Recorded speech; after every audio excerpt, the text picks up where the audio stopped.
Fala turma, tudo bem com vocês? A aula de hoje eu decidi gravar para nós um aulão sobre investimentos. E eu desafio qualquer um de vocês a achar um conteúdo deste nível na internet de graça. Matheus, está meio ousado. Não, não estou. Eu preparei essa aula.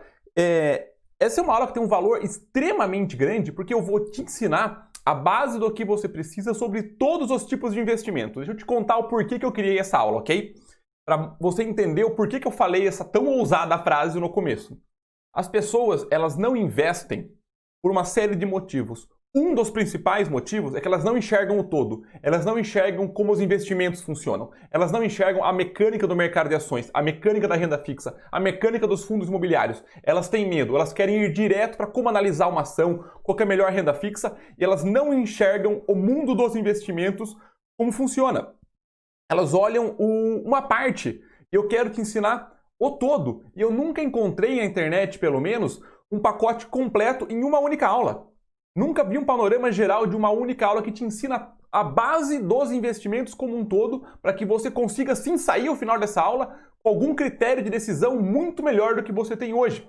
E você enxergar o todo, você vai criar uma peneira tão boa, que mesmo que você não se aprofunde em nenhuma área, a sua decisão já vai ser uma decisão boa. E é óbvio que nenhum único livro, nenhuma única aula, nenhum único curso te torna um investidor profissional do zero. Essa aqui não é a minha proposta da aula. A proposta da aula é te ensinar uma base que você nunca teve antes sobre renda fixa, ações e fundo imobiliário, para que você, ao final dessa aula, tenha total e completa consciência de como esses mundos funcionam, tenha total e completa ciência do que você precisa ir atrás para se aprofundar mais, mas eu garanto para você, se você ficar até o final dessa aula de hoje, você vai ter feito um curso de investimentos do começo ao final, sobre as principais categorias. Eu selecionei aqui o que eu gostaria de ter conhecido antes de entrar. Qual que é a parte mais importante? Não é o detalhe técnico do indicador das ações. Não é o detalhe técnico de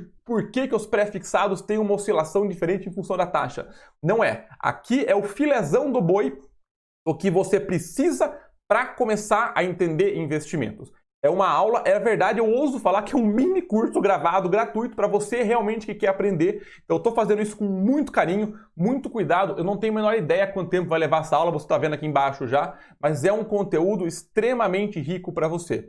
A ideia desse canal, minha e de toda a equipe, é agregar, é incentivar as pessoas a buscarem conhecimento, a sair da corrida dos ratos, a entender como funciona o dinheiro. Então, essa aula é uma aula desenhada para você entender o mundo dos investimentos como um todo. Eu peguei as melhores, não as melhores partes, mas o que tem mais valor em termos de todo para você entender as categorias de investimento. Legal? Então, sem mais delongas, que essa aula vai ficar um pouco mais longa, mas é exatamente essa a ideia, que você faça um curso aqui. Comecemos com o mercado de ações. É o que todo mundo quer fazer.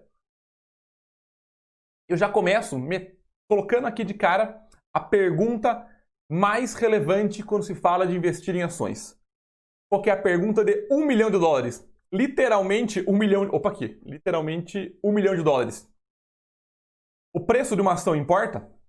E dá para fazer uma aula só sobre isso. O preço de uma ação importa, Matheus? Eu vejo gente falando que importa, gente que não importa.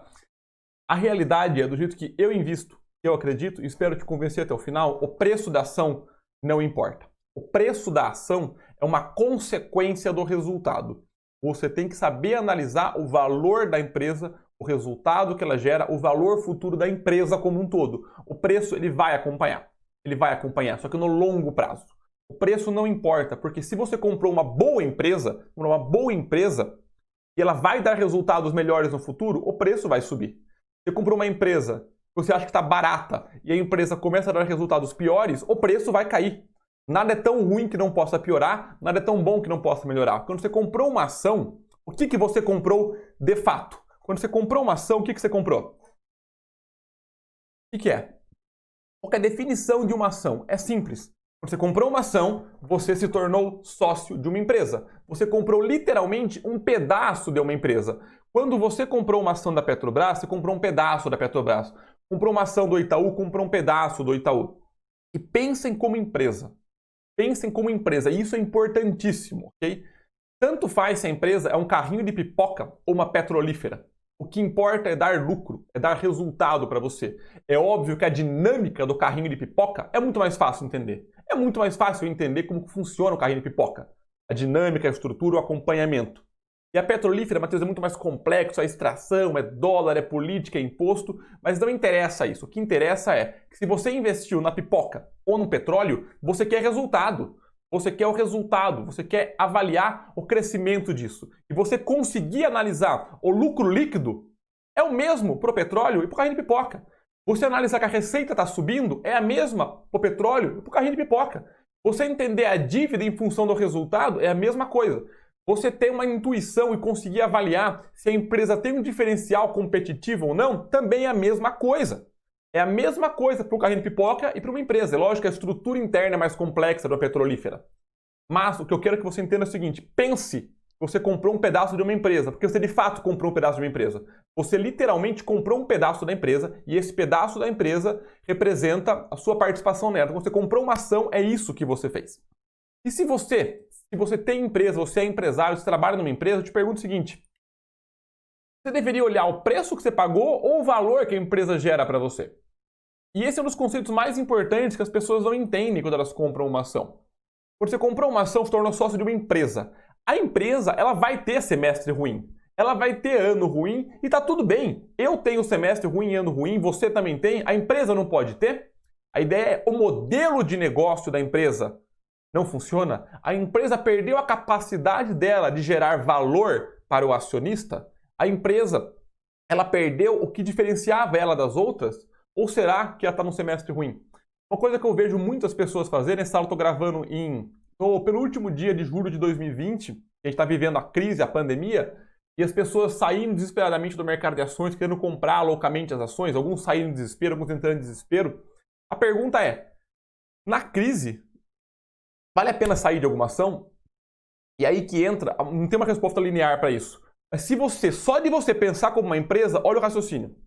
Está numa crise. O mercado inteiro está sofrendo. Então não é só a minha empresa, os concorrentes estão sofrendo também. Bom, o setor que eu estou investindo, ele vai morrer? Não, o setor não vai morrer. Primeiro filtro é esse. Dentro do setor, a minha empresa é uma empresa de destaque? É uma empresa que não tem dívidas? É uma empresa que tem um diferencial competitivo? É uma empresa que dentro da estrutura dela, ela tem porte, capital ou até nome para sobreviver a uma crise?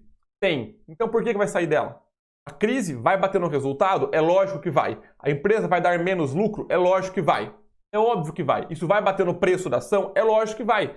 Só que o preço da ação, ele é muito em função do risco que o mercado está vendo. Quanto maior o risco, menor o preço. E a ideia disso é o seguinte: risco é incerteza. Risco tem a ver com a incerteza. Quando entrou a pandemia, ninguém sabe o que vai acontecer com o resultado das empresas, se quando vai abrir a porta, quantas pessoas vão morrer, o mercado vai reagir. O grau de incerteza na pandemia, na crise, ele aumentou. Como o grau de incerteza aumentou, o preço das ações vai cair. Ele vai precificar isso para baixo. Então, o risco está maior.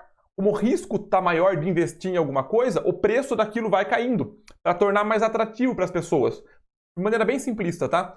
Quando o risco desaparecer e a pandemia desaparecer e a crise desaparecer, e ela vai desaparecer, não tenho a menor ideia quando, mas todas as crises que vêm desaparecem, o preço vai voltar a subir das empresas que não morreram na crise, das empresas que conseguiram sobreviver a ela, porque a incerteza diminuiu, a crise não existe mais, o mercado voltou a ficar mais previsível, logo o preço sobe.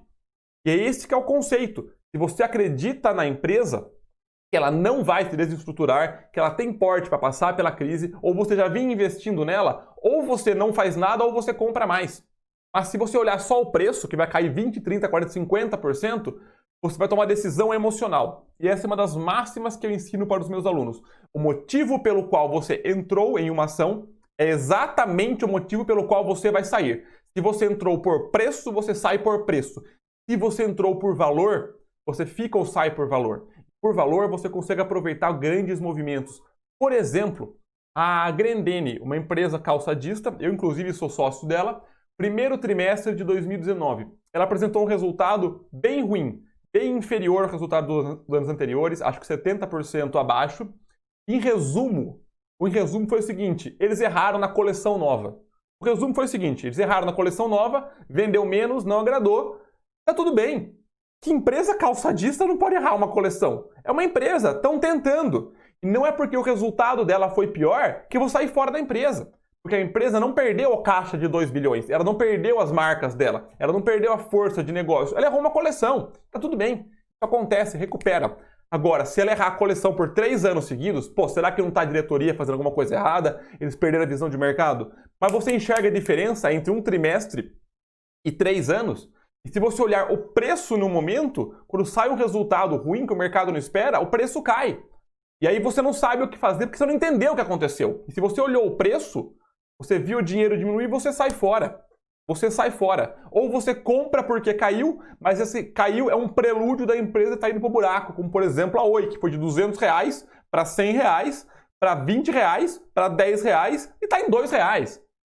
Quem caiu de 100 para 8, imagina que colocou R$200 lá e virou 20, agora tá barato. Virou 10, você perdeu metade, agora tá barato. Virou 5, perdeu metade de novo e tá em 2. Todo mundo quer comprar a empresa que tá barata. Não existe barato e caro. Não existe barato e caro. Existe empresa que vai ter resultados bons e resultados ruins. É só isso que existe. Entenda isso uma vez por todas. Para te ajudar a entender por que eu falo tanto que o preço não importa, por causa disso aqui, ó. Vamos lá. Tem 2 coisas que você tem que saber sobre ações básicas, tá? Primeiro, um IPO. O que é um IPO? Um IPO é o Initial Public Offering, que é a oferta pública inicial, que é uma sigla do inglês, que é o momento que a empresa abre capital. Ela passa de capital fechado para capital aberto. Ela não tinha ações na bolsa, ela vai abrir metade do capital dela, 80%, 10% que seja.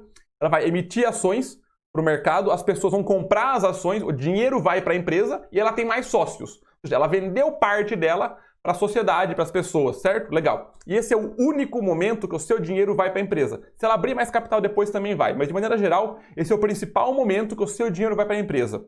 Depois disso, pessoal, tudo que você compra e vende no mercado secundário. O que é o mercado secundário e por que isso é importante? Presta atenção nisso, tá? Essa dinâmica de curto prazo do mercado que eu vou te explicar uma vez por todas, o porquê que o mercado oscila tanto. Você entendeu isso? Você entendeu a oscilação do mercado? Vamos lá. Primeira coisa.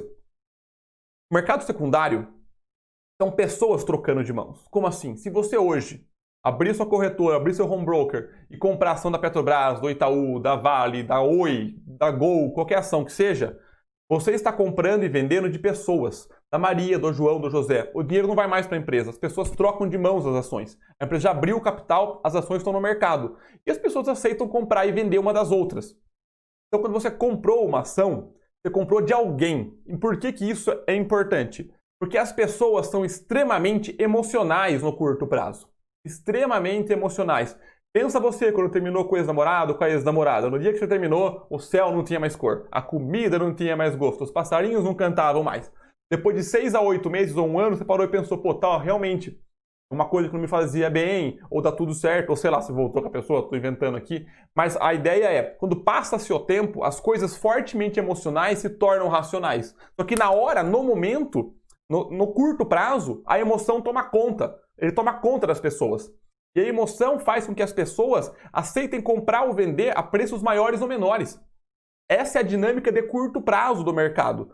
Quando as pessoas decidem baseado numa notícia, num fato, num momento. E isso causa uma oscilação muito grande, porque são pessoas trocando de mão as ações. No curto espaço de tempo, tem gente que com pouco dinheiro, com muito dinheiro. Tem homem e mulher, pessoa nova, pessoa velha, estrangeiro, brasileiro. Pessoa por curto, médio e longo prazo. Todo mundo trocando de mão as ações. E isso gera uma oscilação muito grande. Só que, invariavelmente, o longo prazo, ele é mais racional que o curto prazo, como seres humanos mesmo. E se a empresa vem dando paulatinamente resultados cada vez maiores e melhores, é praticamente impossível o preço das ações não acompanhar isso. Mesmo que o resultado faça assim, o preço das ações faz assim acompanhando. E você não sabe quando é alto e quando é baixo. Só que se a empresa é boa, não importa se você pegou aqui, porque o zigue-zague for ascendente, você vai junto. Por isso que é importantíssimo você avaliar a empresa. E tem um quadrinho aqui que foi feito em 89, o ano que eu nasci, e até hoje ele tem sentido. Ele tem 31 anos esse quadrinho, e até hoje ele tem sentido exatamente do que foi feito.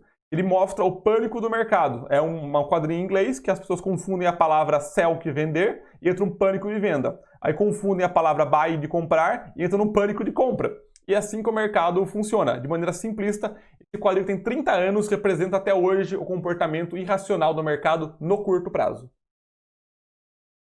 Agora, vou mostrar para vocês um quadro, gráfico que eu mostrei algumas vezes aqui no meu canal. E se você não viu, pare e presta muita atenção. E se você já viu, revise esse conceito. Este aqui é um gráfico do Ibovespa de 92. Eu peguei até março de 2020, que até o momento foi o pico, a mínima da crise da Bolsa, ok? Ela chegou a cair para quase os 60 mil pontos. E nesse espaço de tempo, de 28 anos, o Ibovespa, que é o índice que pega 73 maiores ações, as 73 maiores empresas da Bolsa de Valores em termos de movimentação financeira, e faz uma média ponderada do quanto elas subiram ou quanto elas caíram, que apesar de não ser a Bolsa brasileira, o Ibovespa é uma representação de 80% de todo o valor de mercado do Brasil, o Ibovespa representa muito bem a Bolsa do Brasil, é o principal índice. E esse índice que mede a movimentação das maiores empresas da Bolsa teve este comportamento aqui ao longo de 28 anos. E ao longo desses 28 anos, e você presta muita atenção aqui, esse é o slide mais importante da parte de ações. 1, 2, 3, 4, 5, 6, 7 vezes a Bolsa chegou a cair perto de 60%. Essas quedas levaram de 5 meses até 5 anos. E aqui tem algumas conclusões extremamente importantes. Primeiro, ao longo de 28 anos, a Bolsa caiu 7 vezes 50% ou mais, certo? Uma vez a cada 4 anos ela cai. E isso quer dizer o quê? Que é um comportamento normal. Isso aconteceu antes, está acontecendo agora, gravando esse vídeo, e vai acontecer de novo. É uma coisa normal. O mercado, ele é cíclico. Ele tem zigue e ele tem zague. Ele vai para cima e ele vai para baixo. Então agora guarda isso. Se você quer investir em ações, não tem nada de errado com quem quer e com quem não quer.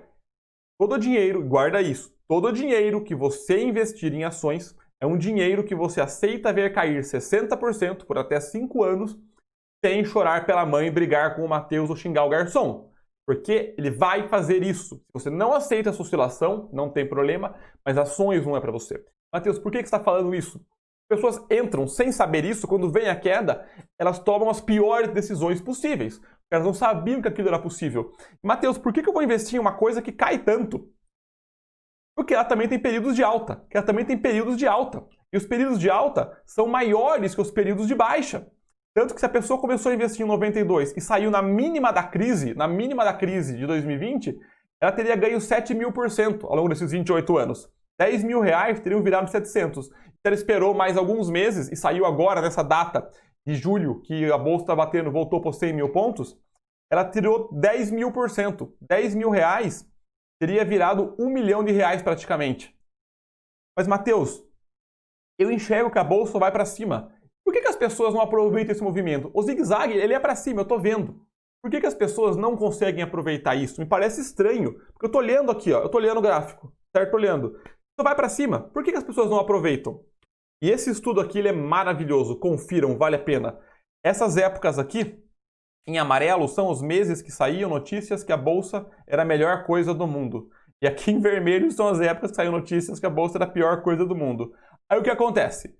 A pessoa entra aqui. Agora o Brasil vai para frente. Ela sai aqui. Bolsa é cassino. Agora tudo se recuperou. Meu Deus, cadê meu dinheiro? E sai fora. Agora tudo vai de novo. Maldito governo. Não, faz 7 anos que a bolsa só sobe. Meu Deus, perdi tudo. E fica nessa. E as pessoas ficam nessa de entrar em momentos de dica, de conselho, pergunta, agora é hora boa de investir, qual que é a empresa boa? Você está ouvindo isso, né? Você já ouviu, já falou isso, tenho certeza. Porque na realidade, o que realmente te dá resultado é o longo prazo, não o momento que você investe. É o longo prazo. Mas, Matheus, eu estou olhando aqui, ó. Não é bom fazer o contrário? Comprar na baixa e sair na alta? As pessoas fazem o contrário, certo? Elas estão comprando aqui e saindo aqui. Por que você não faz o contrário? Porque eu não compro na mínima e saio na máxima. Na teoria é isso, é comprar baixo e vender alto. Eu concordo que a teoria é essa. Quando que é a mínima? Quando que é a máxima? Você sabe depois que passou. Na hora você não sabe. Você não tem a menor ideia. Quando a bolsa bateu 120 mil pontos e caiu para 100, 100 era o fundo? Foi para 90, agora é o fundo? Foi para 80, agora é o fundo? Foi para 70, agora é o fundo? Bateu quase 60 e aí voltou. Ah, Matheus, era só comprar perto dos 60. Você sabia que não ia para 30? Você sabia que não ia para 30? E, Matheus, por que você entrou em 120 mil pontos? Lógico que eu entrei. Mas você comprou no topo. Eu sabia que não ia para 150? Eu não sabia. Eu simplesmente sei o quê? Eu sei que eu não sei nada do que vai acontecer, porém, é aí que está uma sacada. No longo prazo, eu sei que a bolsa só sobe. E os zigue-zagues, eles são ascendentes. Só que tem zague, galera. Tem zigue e tem zague. E o conceito que me deixa mais calmo de investir por longo prazo, além de todo o histórico que prova que a bolsa só vai para cima, é o seguinte. A bolsa não tem nenhum outro lugar para ir senão para cima. Porque pensa comigo, e essa conclusão é a conclusão mais importante de ações. Se você entender essa parte de ações, para mim já está ótimo, legal? Então presta atenção que a ideia aqui é te dar um curso completo. Vamos lá. A qualidade de vida nossa hoje é muito melhor do que era há 20 anos. A gente tem hoje mais acesso à internet, energia limpa, alimentos melhores, transportes mais fáceis, certo? E há 20 anos atrás, a qualidade de vida era melhor do que era há 60 anos, por exemplo, que não tinha nem tanto veículo, transporte, energia elétrica, telefones eram mais caros, a comunicação era pior. E há 60 anos era muito melhor do que era há 100 anos, que nem energia tinha, não tinha tanto acesso à saúde. Você concorda que a qualidade de vida das pessoas, de maneira geral, melhora? Porque as pessoas querem melhorar? As pessoas querem melhorar a qualidade de vida. A gente sempre quer como ser humano. A gente quer melhor, a gente quer crescer, a gente quer melhorar. Como sociedade. E o que permite essa melhora? A melhora de produtos e serviços. Você concorda? A entrega, a internet, a luz, o transporte são produtos e serviços que melhoram a nossa qualidade de vida. Produtos e serviços sempre melhoram. E quem que faz produto e serviço? Empresa.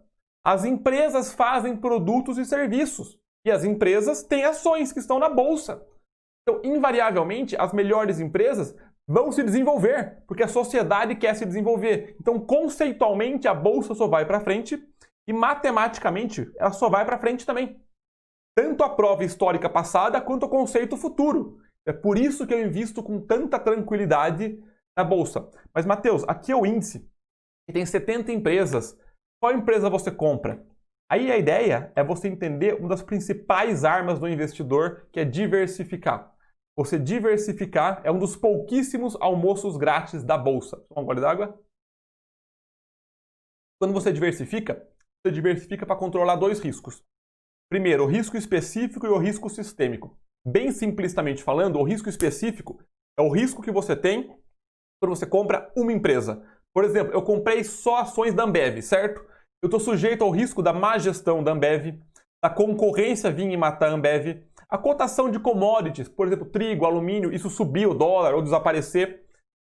A legislação, de repente, entra uma nova lei seca, a tributação em bebidas alcoólicas aumenta, produto substituto, vai que alguma coisa vem e mata a cerveja. Ou seja, isso serve para qualquer empresa, qualquer empresa. A má gestão foi o que matou a Oi, a concorrência foi o que matou a Cielo, os commodities que bateu na M Dias, a legislação que favorece a M Dias que trabalha no Nordeste, que é isenção de imposto por lá. Isenção não, né? É isenção, vai. E produto substituto, que foi o que matou, por exemplo, a Blockbuster com o Netflix. Se eu tenho uma empresa só, eu estou muito sujeito ao risco dela. Só que se eu tenho várias empresas de vários setores, empresas maiores, menores, de crescimento, em setores cíclicos, em setores acíclicos, saúde, alimento, energia, transporte, tudo isso me ajuda a diversificar o meu risco. Eu diminuo o meu risco específico de cada empresa ao ter várias empresas. É esse o grande conceito. E o risco sistêmico é o que bate em tudo, que é uma crise na economia que a gente está vivendo agora. Isso não tem como você não apanhar. A inflação, uma guerra, política externa, uma pandemia. Tudo isso se comporta de maneira geral. Só que se eu fosse desenhar um gráfico aqui de risco em função da quantidade de ativos que eu tenho, quantas ações eu tenho, se comportaria mais ou menos dessa forma. Quanto mais ações eu tenho, menor o meu risco específico, concorda? Porque eu tenho mais ações, menor o meu risco específico, estou diversificando, e o meu risco sistêmico chega num certo valor e eu não consigo mexer nele de maneira muito acentuada. Eu mexo no risco sistêmico investindo fora do país, esse é um jeito de abaixar o risco sistêmico, você abaixa o risco sistêmico do país, e o segundo jeito, e é o jeito mais fácil que tem de você controlar o seu risco, é você investir sempre. Deixa eu até dar um zoom para explicar isso.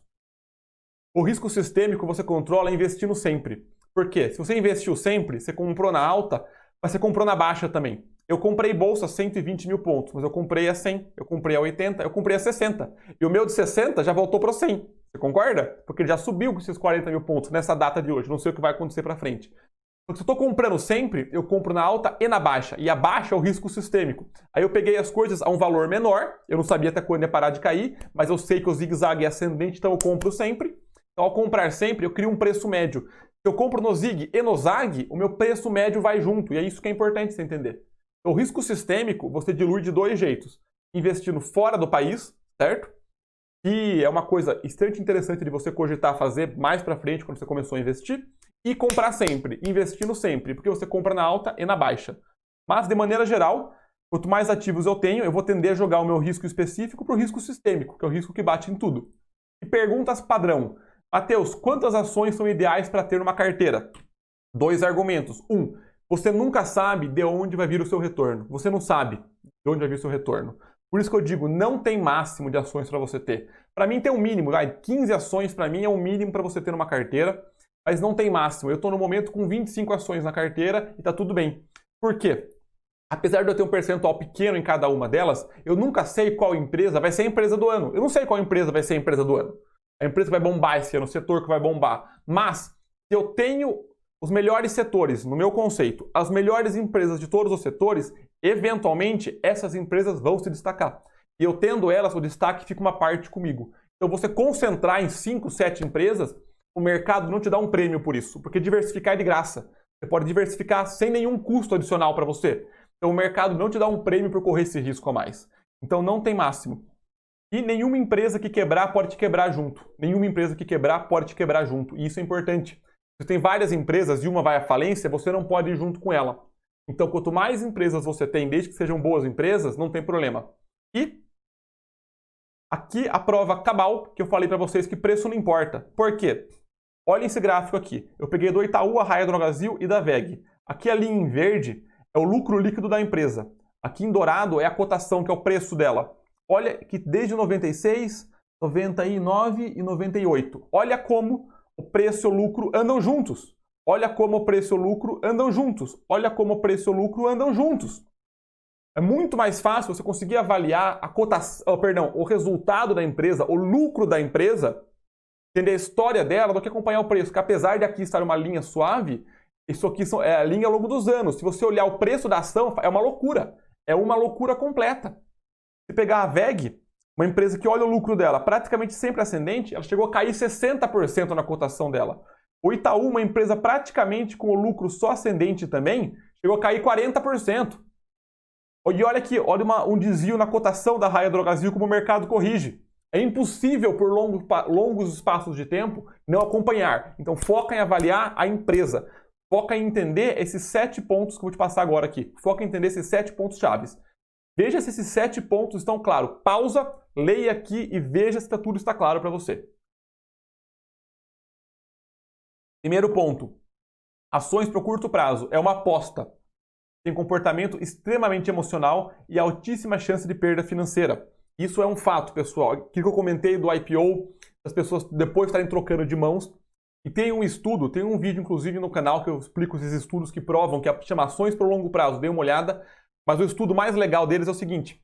Se você olhar a bolsa no dia, hoje, amanhã, depois de amanhã, você vai achar metade dos dias em alta e metade em baixa. Só que se você olhar os meses, a bolsa, acho que perto de 54% dos meses ela fecha em alta, 46% em baixa. Conforme você aumenta esse espaço de tempo, as janelas de 5 anos, por exemplo, 85% das janelas de 5 anos a bolsa fecha em alta e 15% em baixa.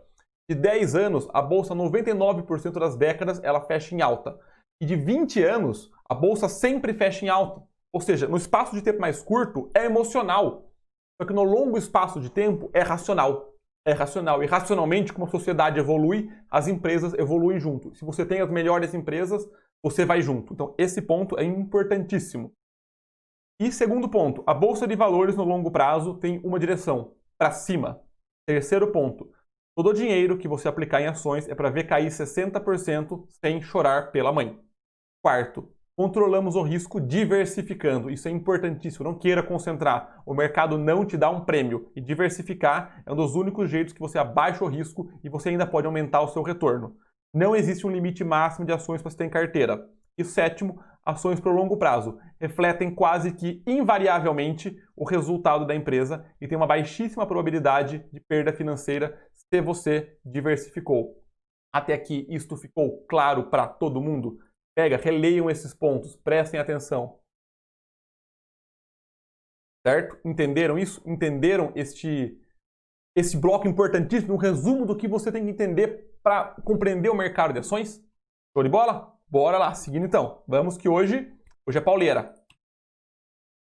E se você é um holder, um investidor por longo prazo, tem que responder uma pergunta só.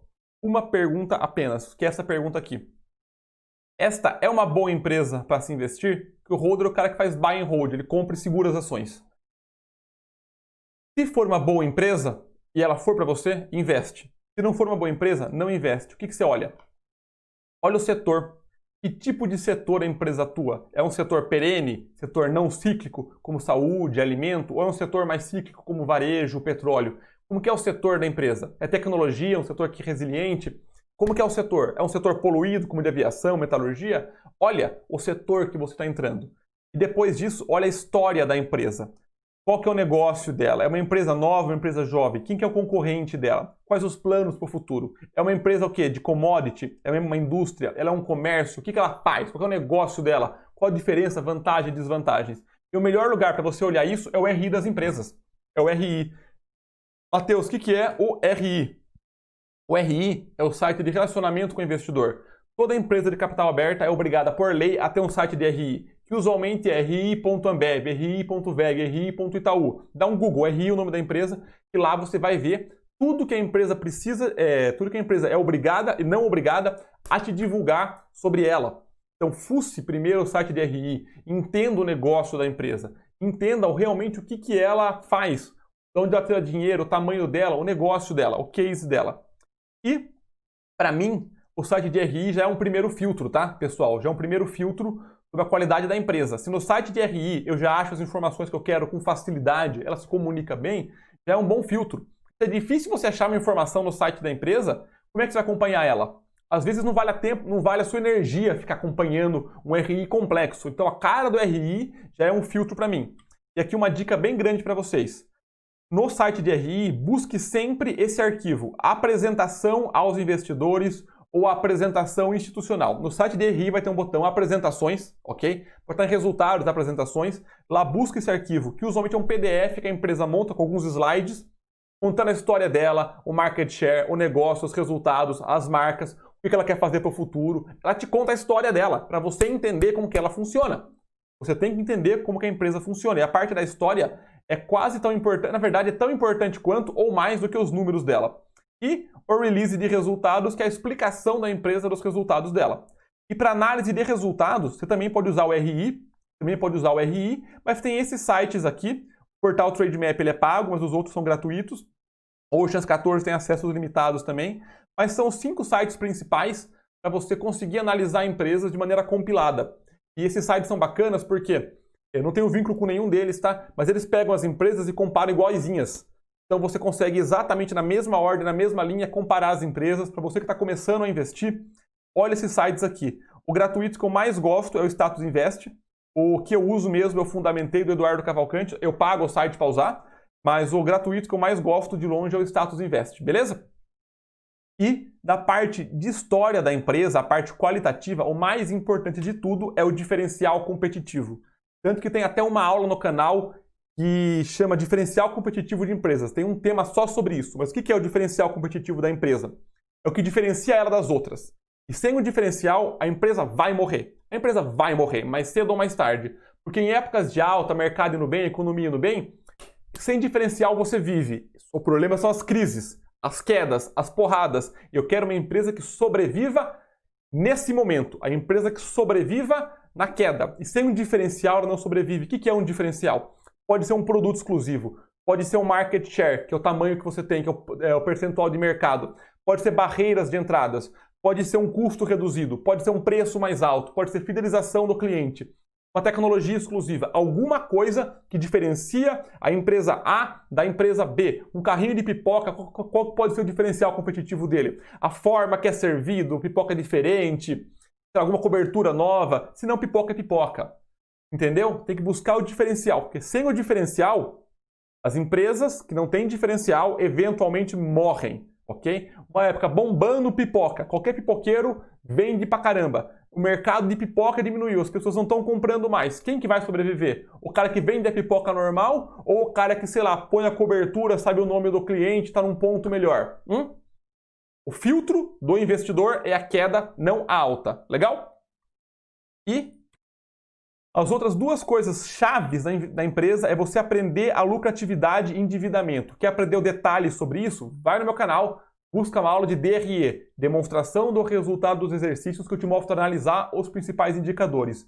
Só que a ideia é, a empresa que não dá lucro não me serve e empresa com muita dívida é perigosa. Aprenda a avaliar o lucro da empresa e a dívida. Aprenda a avaliar o lucro da empresa e a dívida. Mateus, como que eu começo a olhar isso?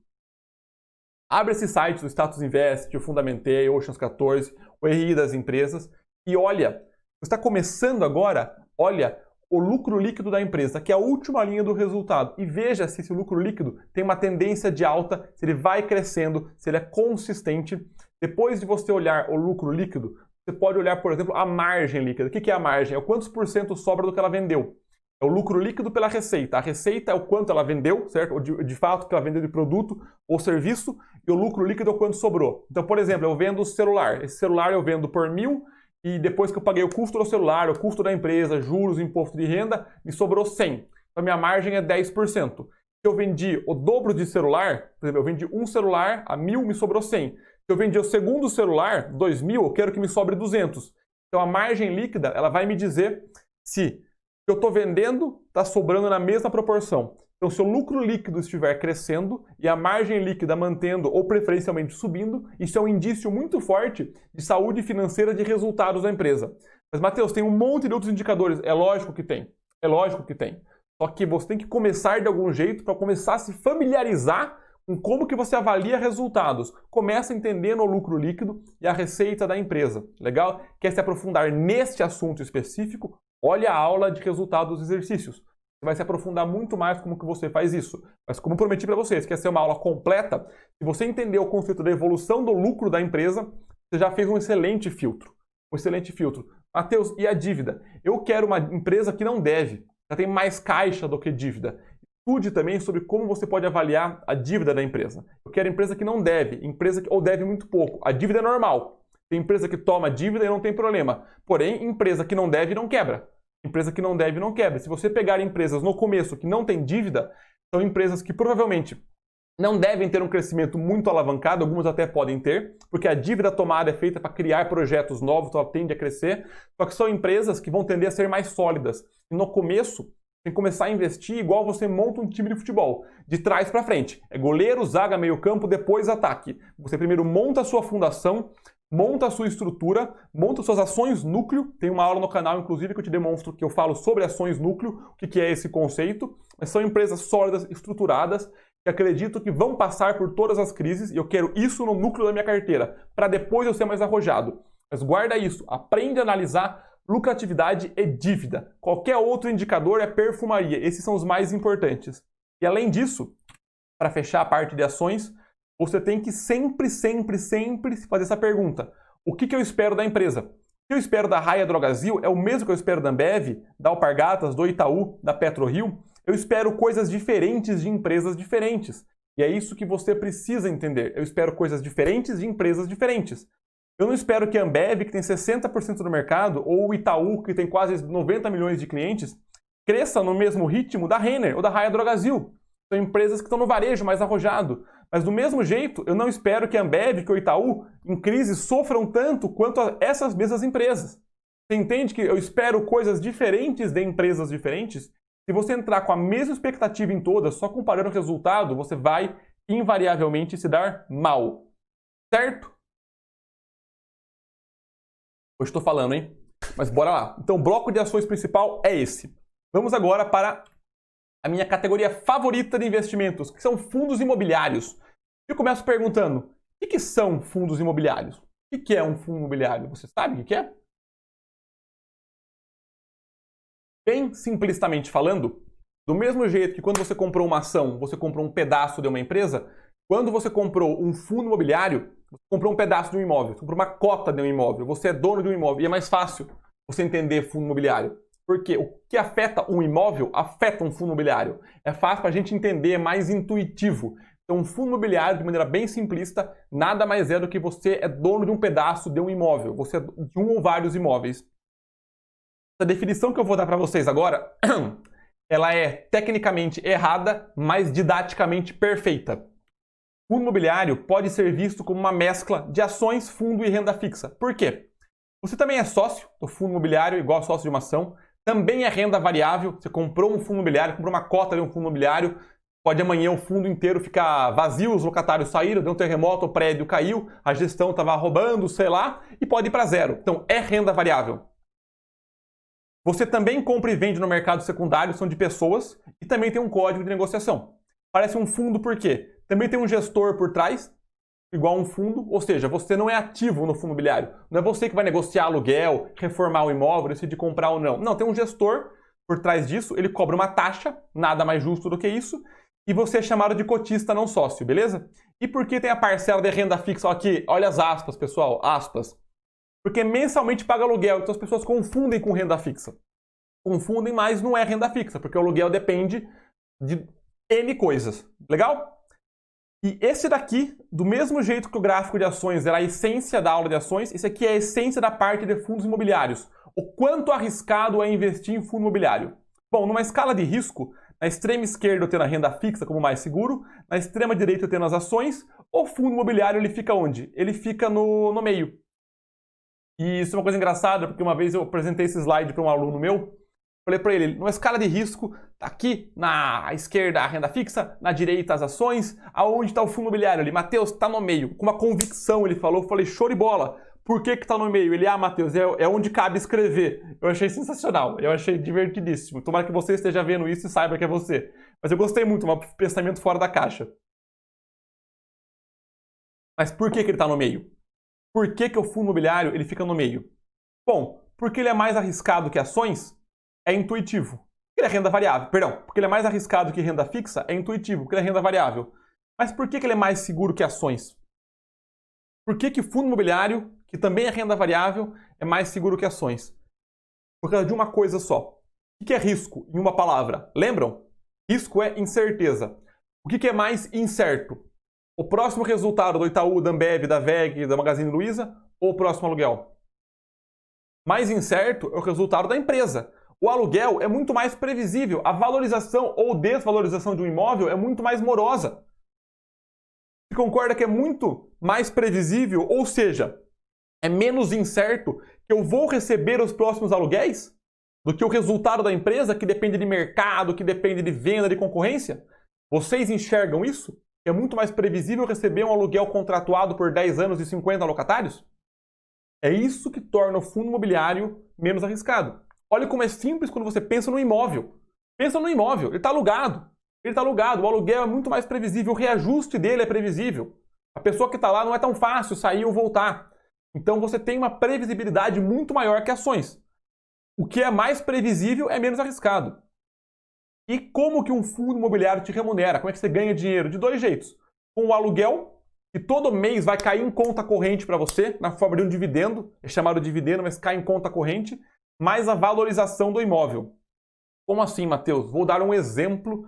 Não foquem no percentual, se é bom, se é ruim. É o exemplo para ficar fácil. Você comprou um fundo imobiliário que tem uma cota R$100, legal? Você comprou um fundo imobiliário. Se, em teoria, ao longo do ano, os imóveis do fundo valorizarem 10%, a cota vai de 100 para 110. Legal? Então você, ao final, vai ter um fundo imobiliário que vale R$110. E se ao longo do caminho ele te pagou R$1 por cota por mês de aluguel, você recebeu R$12. Então você teve R$12 depositados em conta corrente para você, todo mês vai cair no mesmo dia R$1 para você por cota que você tem, e ao final o fundo valeu 110. Então você teve um ganho de 22%, 10 da cota e 12 do aluguel. Entendeu? É assim que funciona. A cota tende a valorizar e todo mês cai aluguel na sua conta. Legal? Esse é o conceito principal de como um fundo imobiliário te remunera. E dentre os diversos tipos de fundos no Brasil, os três mais relevantes para mim são galpões logísticos, lajes corporativas e shopping center.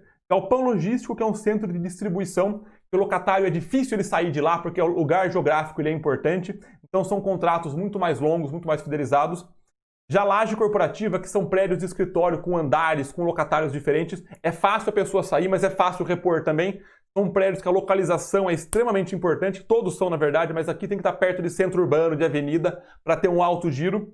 E shopping center, que no Brasil é extremamente resiliente, até pela cultura do Brasil, não tem só varejo, tem empresa, tem cinema, tem um monte de coisa, é um setor extremamente resiliente. São os 3 tipos de fundos mais relevantes que encontro no Brasil hoje. E independentemente de onde você investir, que a ideia é que você invista em todos, busque fundos multi. O que é um fundo imobiliário multi? É um fundo imobiliário que tem multi-imóveis, mais do que um imóvel, multi-regiões, mais do que uma região, e multi-inquilinos, mais do que um inquilino. Busque fundos que são multi-imóveis, multi-região e multi-inquilinos, legal? O site que eu acabei esquecendo de escrever aqui, que eu uso para avaliar os fundos imobiliários, chama Funds Explorer. Funds, F-U-N-D-S, Explorer.com.br. É um site gratuito que eu uso para avaliar. Se você for em qualquer playlist minha de fundo imobiliário, você vai achar esse site, é o Funds Explorer. Ele é muito legal para você conseguir, de fato, avaliar e entender a regra de um fundo imobiliário. Mas busque esse tipo de conceito.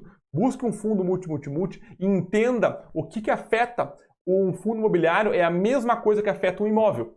Por exemplo, diga que você é dono de um prédio, você é literalmente dono de um prédio comercial. O que você vai olhar? Bom, a ocupação dele, a vacância é o quanto está desocupado, é a vacância, ou seja, quanto mais ocupado, melhor. O quanto eu recebo de aluguel por mês, que são os dividendos. O quanto me cobra a administrativa, a corretora de valor, a corretora de imóveis para fazer a manutenção, que é a taxa. Se você pensar como um imóvel, você vai conseguir avaliar um fundo imobiliário. Olha a foto do fundo imobiliário, olha a localização, você olharia isso para comprar um imóvel, não olharia? E é um jeito muito legal de você entrar em renda variável, você entender a regra do jogo. Você entender a regra do jogo com uma coisa que oscila menos que as ações, porque é mais previsível. Entenderam simplesmente como funciona a regra geral de fundo imobiliário? Ufa, hoje eu tá acabando minha água aqui. Foi o último gole, então, bora! Terceiro bloco, renda fixa. Renda fixa. Qual que é a diferença fundamental, simplista entre renda fixa e renda variável? Na renda fixa, você é um credor, tá pessoal? Você é um credor, você empresta dinheiro. Você comprou um título de um banco, um CDB, por exemplo, você emprestou o dinheiro para o banco em troca de uma taxa. Você comprou o Tesouro Direto, você emprestou o dinheiro para o governo em troca de uma taxa. Você comprou uma debenture, você emprestou o dinheiro para uma empresa em troca de uma taxa. São só nomes de títulos de renda fixa. A renda variável, você é um sócio. E eu recentemente gravei um vídeo de renda variável contra a renda fixa. Gravei recentemente mesmo, não sei em que data vai sair essa aula. Mas eu mostro que os dois não são excludentes, eles são, na verdade, complementares, porque cada um faz coisas que o outro não faz. Por exemplo, da renda fixa, a reserva de emergência só serve nela, objetivo de curto e médio prazo só para ela, e ela também serve para construir patrimônio. A renda variável serve para construir patrimônio e ter renda passiva, só que é mais rápido. Só que essa que é a ideia, que ela é mais rápida. E, Matheus, o que eu preciso saber de renda fixa? Primeiro que você entende que quando você comprou um título de renda fixa, você emprestou dinheiro para uma entidade, que pode ser um banco, uma financeira, empresa ou governo, você emprestou dinheiro em troca de uma taxa de juros. Uma taxa acordada na hora que você fez a compra. Então todo título de renda fixa, no vencimento, tem uma expectativa de retorno positiva. E dentro da renda fixa, você tem que dominar isso aqui. Eu não canso de falar, você tem que dominar os 3 tipos de título. Você dominou isso, você dominou a renda fixa. Que são os títulos pré-fixados, pós-fixados. O que é um título pré-fixado?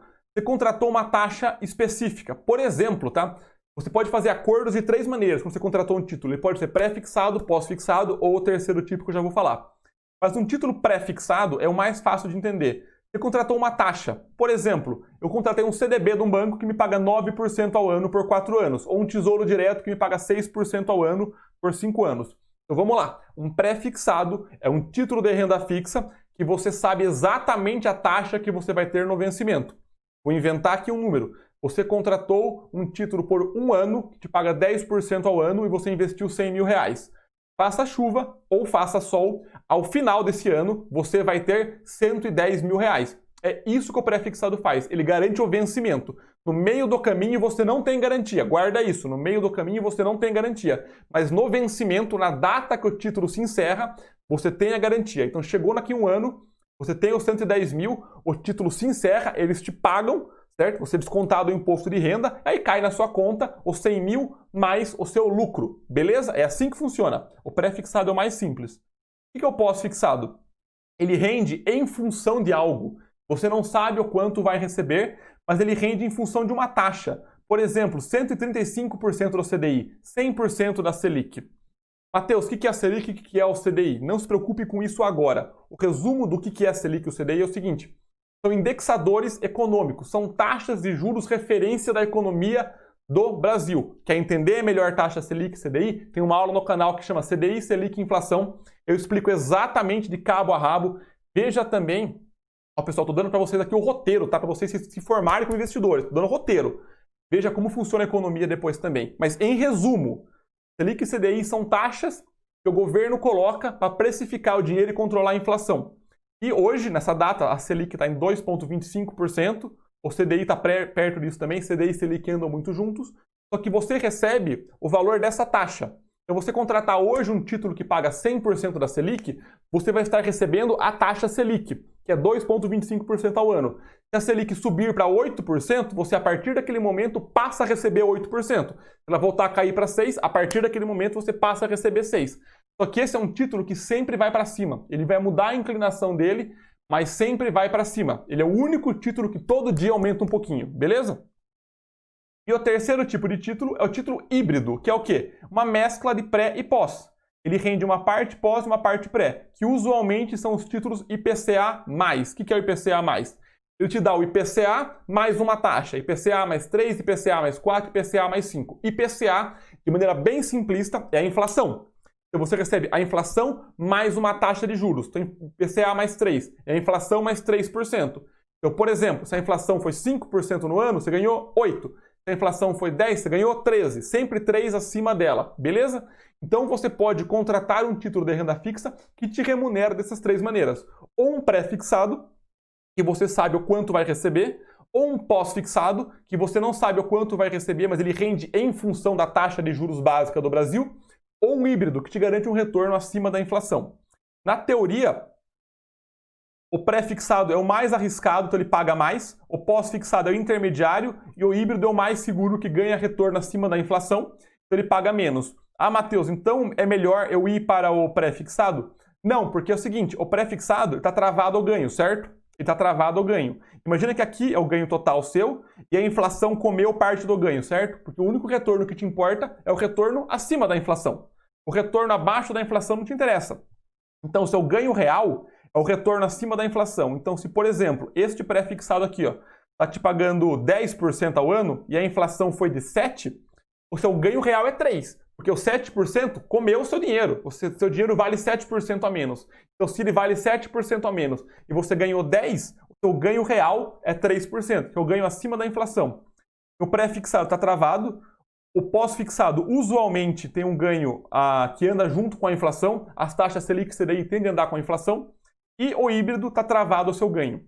Então, em um cenário que a inflação permanece estável ou está caindo, o pré-fixado ele realmente te paga mais. Porque olha o que acontece se a inflação subir. De novo, se a inflação subiu 1 por 1, olha o pré-fixado. Seu ganho não sobe junto. Você pode perder dinheiro. Olha agora o pós-fixado. Ele tende a subir junto. Ele tende a subir junto. E o híbrido está travado. O seu ganho sempre anda junto.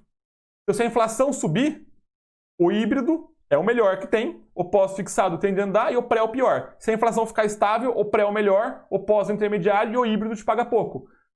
Entendeu o raciocínio? Nesse cenário aqui final, você até pode perder dinheiro com o pré-fixado. Mas, Matheus, então qual que é melhor dos três? Depende. E aí você tem que entender a dinâmica, como que eles funcionam, para você conseguir decidir qual que é o melhor.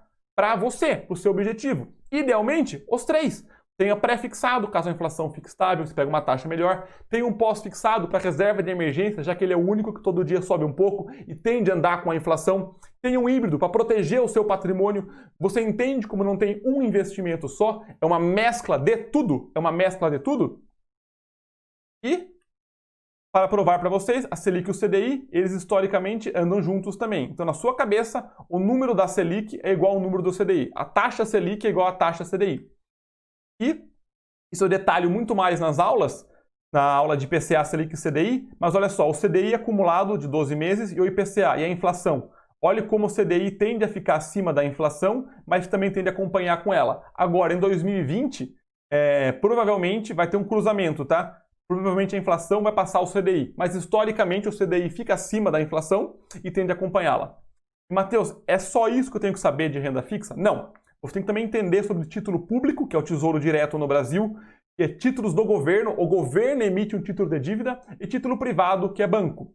Banco, empresa financeira. Mas tem que entender quais são as principais similaridades e diferenças. As similaridades básicas são: tanto o governo quanto banco, financeiro e empresa podem emitir títulos pré-fixados pós ou híbrido, tá, pessoal?